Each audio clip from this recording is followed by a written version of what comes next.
Shalom, eu sou Kleber Corrêa, seja muito bem-vindo ao nosso canal, podcast No Original, onde nós vamos mergulhar juntos, eu e você, nas raízes hebraicas, num assunto que nós amamos, que é falar sobre a Terra Santa, a Terra de Israel, o Deus de Israel. E nós vamos descobrir isso juntos, os segredos do hebraico bíblico, aqui no nosso podcast. Hoje nós vamos iniciando esse podcast e o nosso convidado é o Rabino Moshe Ben Shalom, que está conosco aqui e vai falar um pouquinho, vai nos ensinar, nós vamos conversar sobre esse assunto tão gostoso de falar, tão vibrante, que é assunto sobre Israel no original. Rabino, Shalom Brahá.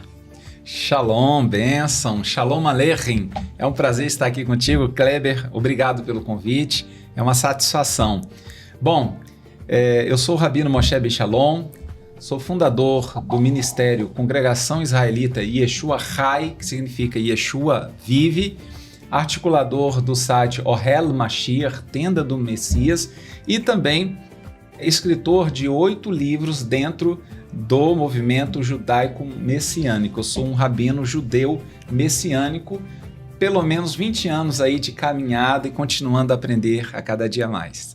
É um assunto que mexe com o povo brasileiro, aliás, mexe com pessoas de todas as nacionalidades.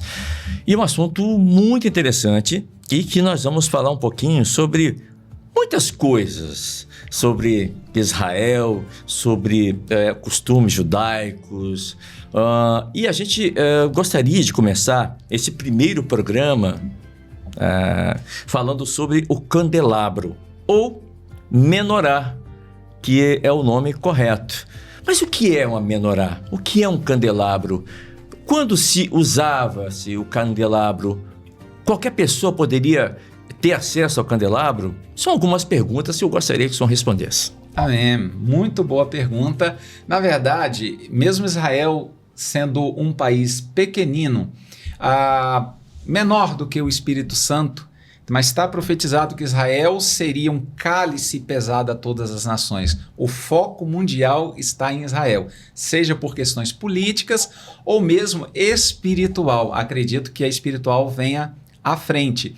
Então, nós no Brasil temos uma forte ligação com o povo de Israel, porque o novo Estado de Israel foi fundado através de um voto decidido por Oswaldo Aranha, que na resolução da ONU ele votou favorável. Não à toa, ele tem nome de rua que é prestado a homenagem a ele, de praça em Israel, Tel Aviv, Negev. Então, o povo brasileiro é um povo amigo, historicamente, do povo de Israel. E nós também temos a questão da descendência. Muitos judeus migraram para cá depois que o fogo da perseguição se deu lá na Espanha, né? Daí os judeus sefaradita, que depois migraram para Portugal e daqui vieram para o Brasil. Né? Então, esses assuntos, não à toa, são interessantes ao público, porque relaciona-se com as Escrituras, com a Bíblia, e é muito importante entender um pouquinho a mais sobre a espiritualidade por trás dos utensílios, do como usar, por que usar. Então isso é muito importante, vai ser uma alegria estar aqui falando. E nós costumamos ler na nossa Bíblia a palavra candelabro. No hebraico, conforme o Kleber Corrêa já adiantou, menorá.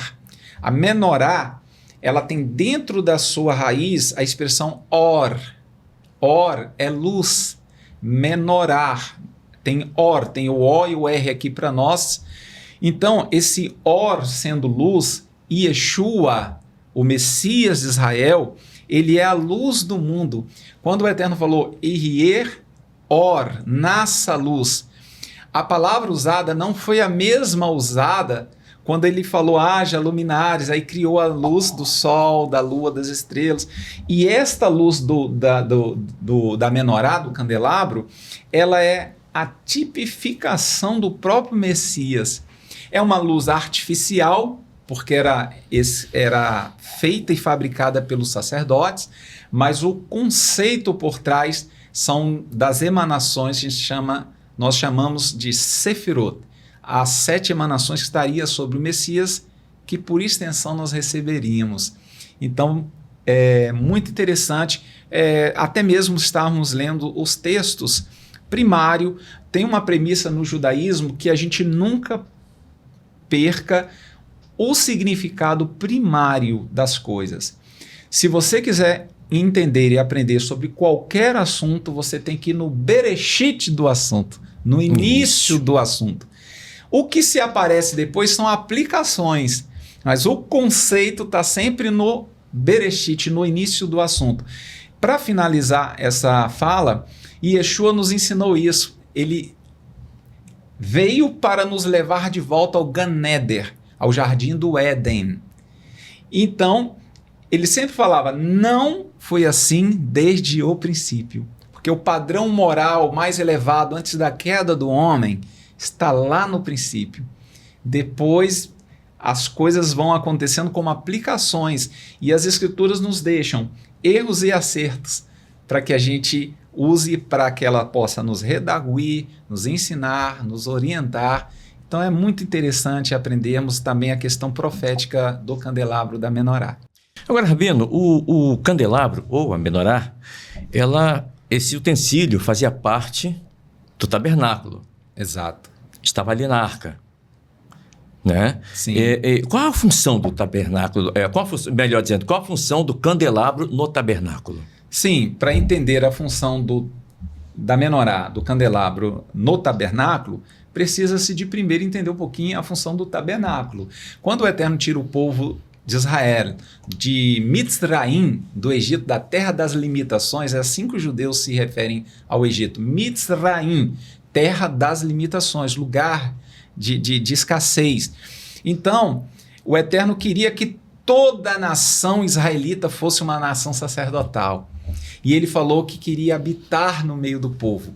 Porquanto da inclinação para o mal, que a gente chama de Yetzer Hará, o pecado que se acoplou em nós, ele precisou de separar uma tribo dentre as outras para se santificar mais, para que ele pudesse estar mais presente. E separando a tribo levita, né, ele começa a partir dali a criar um Mishkan. Mishkan é o que a gente chama de tabernáculo, lugar de habitação.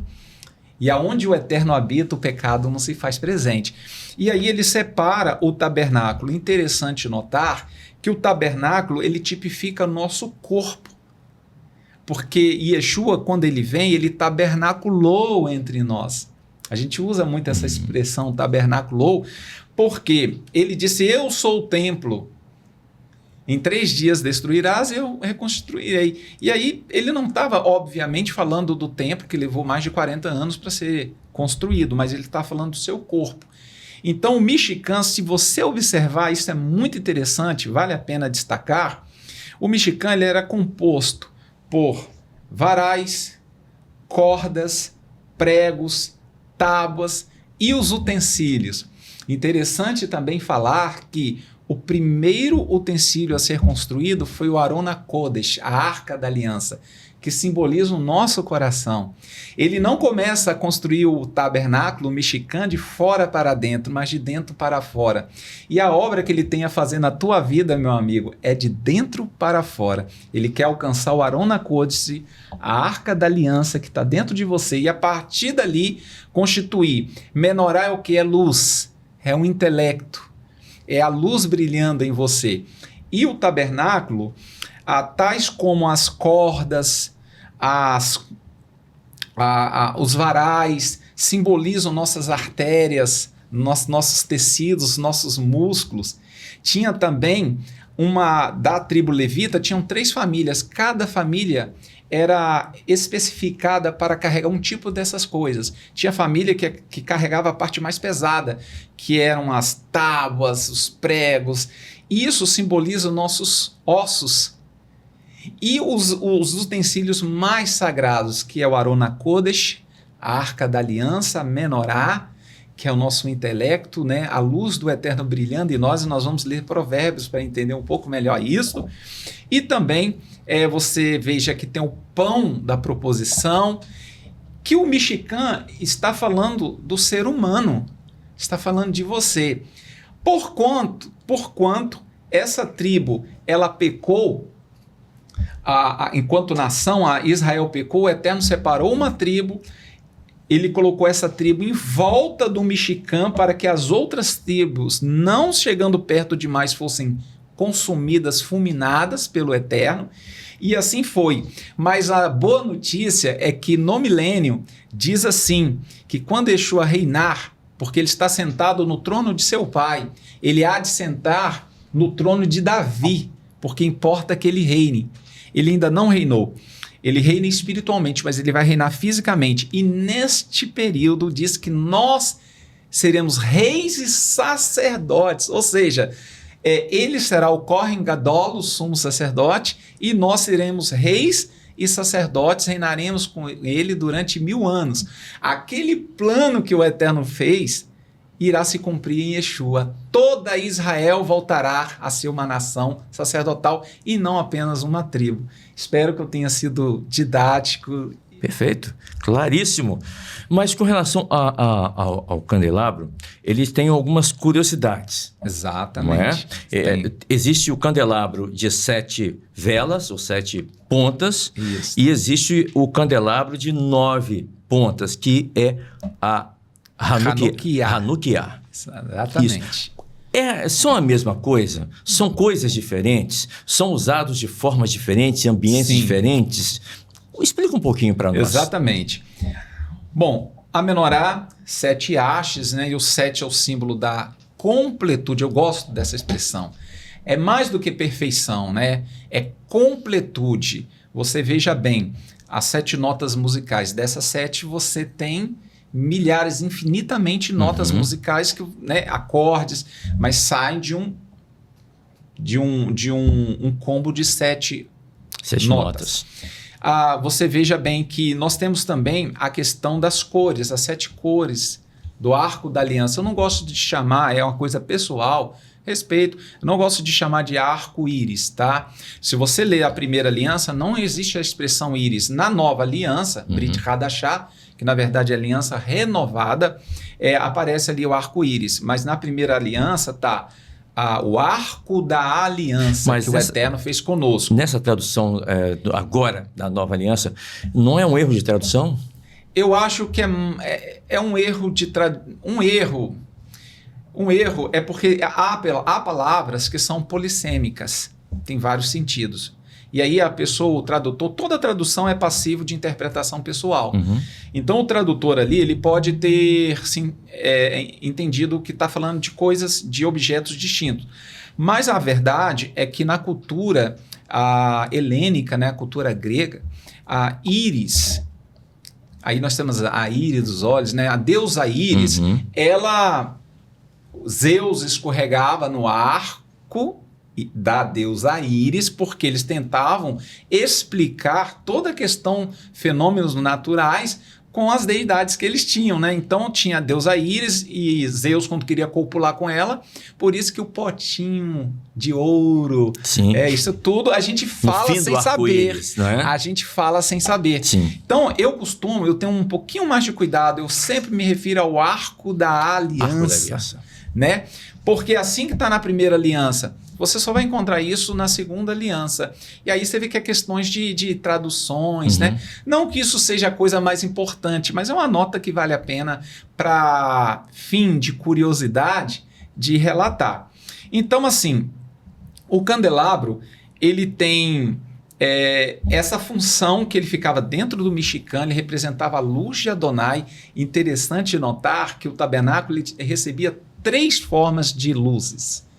A primeira luz era uma luz que recebia natural, do sol, Shemesh, né, Shamash, da lua, Yerar, das estrelas, que pairava sobre o tabernáculo. Mas dentro do tabernáculo tinha uma luz artificial, que é essa fabricada, que os sacerdotes tinham que manter ali com azeite. o azeite tinha 3 prensagens de azeite. A primeira sempre é para o Eterno. A primeira prensagem do azeite é para as coisas de Adonai. Colocava, aí eu vou chegar na Hanukkah, colocava-se no pote, selo do Kohen Gadol, do sumo sacerdote, do grão sacerdote, e aquilo estava confirmado que era kasher, era puro. E aí a segunda prensagem era usado para fins de culinária. E a terceira prensagem do azeite para cunho medicinal. Para curar, passar em feridas. Exatamente. Né? A primeira para Adonai, segundamente para culinária e a terceira para fins medicinais. Então, a menorá ela era abastecida. Uma vez acesa, ela nunca mais poderia se apagar. E o fogo do altar do sacrifício jamais poderia se apagar. De toda a história, no Talmud Bavili, Talmud de Jerusalém, nos escritos judaicos, não há um relato que tenha apagado. Miraculosamente, o altar permaneceu aceso enquanto houve templo. Então, essa luz artificial que os sacerdotes fabricavam é aquela segunda luz que a gente recebe, porque tem a luz que nós recebemos, a que nos dá proteínas, vitamina né? Vitamina D. Vitamina D. Então, que a gente recebe pela luz solar. A segunda luz que a gente pode produzir, essa artificial, é a luz da sua busca por conhecimento. Então, se você estuda as escrituras, se você busca na palavra, você se esforça, profecia você não precisa estudar, o Eterno te dá o dom e ele te mostra. Agora, ser mestre, por isso está no Novo Testamento, Brit Hadashah, que o pastor ele tem que ser pastor e doutor.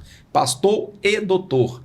Ele tem que entender, e esse entendimento, claro que é o Eterno dá, mas ele tem que buscar. É uma luz fabricada, é a luz do saber. Agora, a terceira luz que estava dentro do Mishkan, que é do compartimento chamado Kadosh HaKadoshim, Santo dos Santos, você veja que era uma luz que aí não era nem natural, nem artificial, era a luz da presença do Eterno, que falava ali com Moshe, que a expressão é Ain Biain, olho no olho, traduzido como face a face, né? Mas é Ain Biain, olho no olho. Ou seja, o Eterno ali, ele não tinha forma física, e ele se preocupou muitas vezes na Torá de falar, ó, lembra-te que forma alguma viste quando... Olha que coisa legal de falar. É uma dedução, teologia especulativa. O que está escrito, está escrito. Vou falar como Shaul. Digo eu, não o Senhor. Eu acredito que aquela sarça ardente tinha 7 galhos.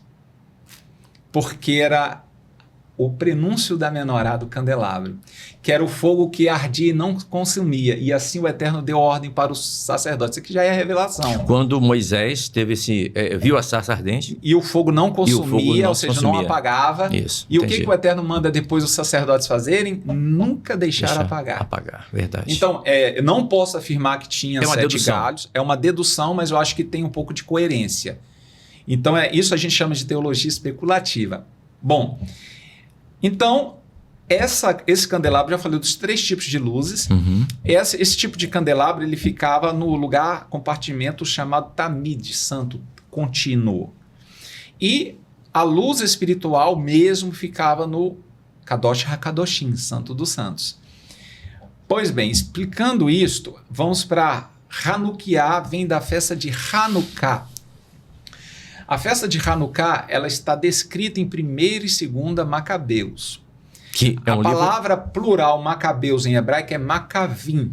São livros apócrifos. É assim, dentro do judaísmo é um livro histórico, porém não canonizado. É um livro não canonizado e é uma coisa muito fácil de deduzir. Apenas a Igreja Católica usa como um livro canônico, os evangélicos também não. Mas por que nós não entendemos que seja um livro canônico? Ou livro, se entender que a divisão da 1ª e 2ª Macabeus. Por quê? No final, o autor ele pede desculpa caso ele não tenha sido fidedigno, exatamente, caso ele tenha deixado faltar algum detalhe, por mais zeloso. Né? Então, quem estiver... ou quem esteja escrevendo por inspiração não pode pedir desculpa, porque a Ruach HaKodesh, o Espírito do Eterno, não erra. Então é um livro, por mais que ele não esteja dentro dos livros canônicos do judaísmo, e nem mesmo do ramo protestante, mas para nós judeus ele é importantíssimo, porque todos os dados históricos do livro são confirmados em achados arqueológicos. Eu mesmo tenho a coleção inteira dos reis Seleucidas, dos reis Seleucidas, ali de Antíoco I, II, III, IV, vai até o nono, Demétrio I, Demétrio II. Então, eles existiram. Agora, o que acontece? Quando houve essa questão de que os Macavim, e Macavim são martelos, família de começa com Matitiarro, que era um sumo sacerdote, o zelo do Senhor. Por isso que a gente fala, primeiramente, o fogo da menorá tem que ser acendida no teu coração. E ele se acendeu, esse fogo do zelo ao Eterno, e não aceitava. E ele passa aquilo para a família dele. E depois foi concluída, com a morte dele, foi concluída com Yehudá, Judas Macabeus, né? Foi um grande guerreiro, um homem inspirado, e ele vence dezenas de batalhas contra as hostes de Antíoco Epifânio IV, que foi o que proibiu o culto judaico, proibiu a devoção do templo, porque era muito difícil ele conseguir colocar o helenismo como ele queria, enquanto um povo se voltava para o eterno Adonai, né? Então, sendo assim, a partir dessa perseguição, culminou, né, com a profanação do templo de Israel, quando ele coloca estátua de Zeus, coloca sacrifícios de porcos, e porcos não podiam ser sacrificados ao Eterno, muito menos ingeridos, obrigou famílias comerem carnes de porcos. É um livro muito terrível a gente ler lá, né? E também de muita fé. No momento de escuridão, o Eterno sempre levanta seus candeeiros, as suas luzes, né? Então, chegou no momento que eles venceram a batalha. Antíoco Epifânio ficou terrivelmente abalado com isso, prometeu vingança, chegou a mandar general ir contra Israel, mas o Eterno puniu ele com uma chaga, que nós sabemos que ele teve uma espécie de câncer, né? Ele era fétido, ninguém conseguia se aproximar dele. Então, e com isso o general, sabendo, no meio do caminho, sabendo da morte, voltou. E era muito guerreiro para destruir Jerusalém. E aí houve uma grande festa, foi estabelecido que em 25 de Kislev, a cada ano se comemorasse, e Hanukkah tem a ver com dedicação.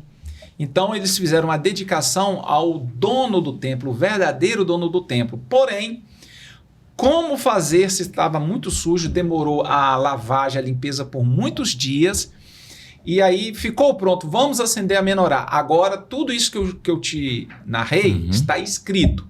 Vamos um pouco agora para a lenda. E o fato de não estar escrito em algum lugar não queira dizer que não tenha ocorrido. Mas aí é um pouco de, vamos dizer, uma fábula, né? Dizem que os potes que tinham o selo do sumo sacerdote estavam violados, só tinha um pote, e aí eles encheram a menorá, que durava apenas para um dia. E miraculosamente, até eles poderem fabricar novos azeites, passaram-se mais 8 dias, né? Mais uma semana, então com mais 7, 8 dias. Só que a Hanukkah, ela tem 9 hastes, por que não 8? Isso. Se é 1 com mais 7, daria 8. Primeiro, uma Hanukkah de 8 hastes fica aleijada. A menorá tem 7, tem que ser ímpar. Um do meio, né? Isso. Mas não, é mais do que isso, porque a primeira é chamada de Shamash.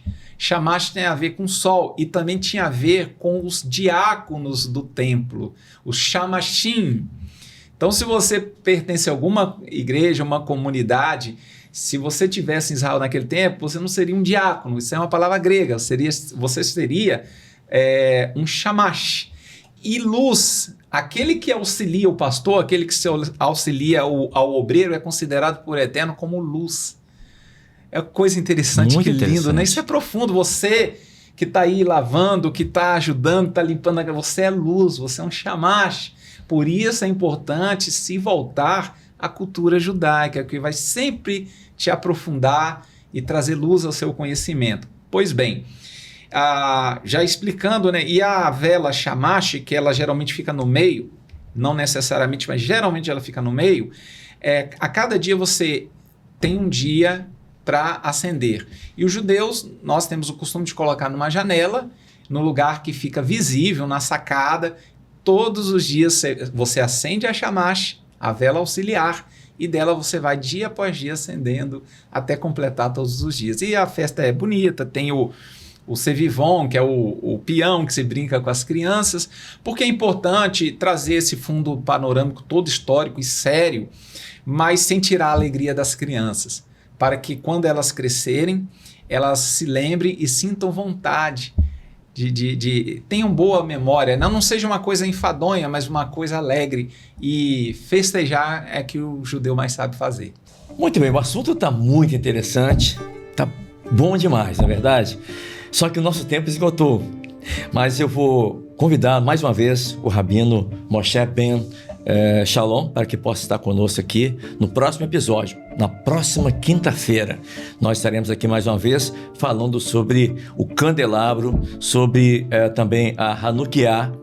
Mas tem mais coisa, não pense que esse assunto terminou-se, esgotou-se. Não, muito pelo contrário. Não é isso, Rabino? Agora que começará a questão profética sobre os significados proféticos sobre a menorá. Que coisa linda. Então eu convido você, já agradecendo a sua participação nesse primeiro programa, primeiro podcast no original. E semana que vem, mais um conteúdo para você, inédito, e nós vamos falar agora do lado profético do candelabro e também da Hanukkah. Shalom, até quinta-feira.